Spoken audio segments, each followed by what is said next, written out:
Pemirsa, Dinas Perdagangan Provinsi Sulawesi Selatan mempertanyakan kelangkaan minyak goreng yang masih terjadi hingga saat ini. Pasalnya, stok minyak goreng yang dikirimkan Menteri Perdagangan Republik Indonesia dianggap sudah mencukupi kebutuhan masyarakat Sulawesi Selatan. Memberikan pertanyaan, kita cukupkan 3 baru memberikan. Kepala Dinas Perdagangan Provinsi Sulawesi Selatan, Asari Fasiri Rajamilo mempertanyakan kelangkaan minyak goreng yang masih terjadi hingga saat ini. Pada rapat dengar pendapat bersama distributor minyak yang diadakan oleh Komisi B DPRD Provinsi Sulawesi Selatan pada Rabu siang. Berdasarkan data yang diberikan oleh Kementerian Perdagangan Republik Indonesia, Rajamilo mengatakan dalam 15 hari terakhir, Menteri Perdagangan telah mengirimkan minyak goreng ke Provinsi Sulawesi Selatan sebanyak 3,7 juta liter, yang jika dibagi dalam sehari sebanyak 355.940 liter per hari.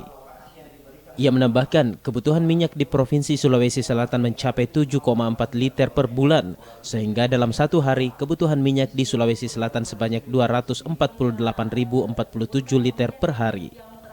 Dengan stok tersebut, Rajamilo menyebutkan seharusnya kebutuhan masyarakat terhadap minyak goreng dapat terpenuhi dengan harga sesuai ketentuan harga eceran tertinggi yang berlaku, yakni 11.500 untuk minyak goreng curah, 13.500 untuk minyak goreng kemasan sederhana, dan 14.000 untuk minyak goreng kemasan premium.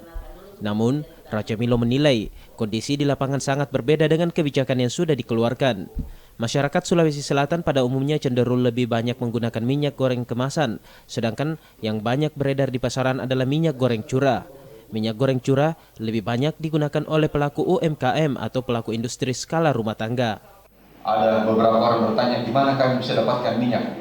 Bapak, Ibu datang saja di tempat pasar yang di sini, Pasar Terong, Pasar Pabanbai, Pasar Panampu, Pasar Tulupuli. Pasti ada minyak goreng di sana, tetapi yang ada itu adalah curah. Yang ada itu adalah curah. Itu seperti begitu, tetapi kemasan memang yang perlu kita pikirkan baik-baik. Ia berharap Provinsi Sulawesi Selatan secepatnya keluar dari persoalan kelangkaan minyak goreng, apalagi 1 bulan ke depan mulai memasuki bulan puasa.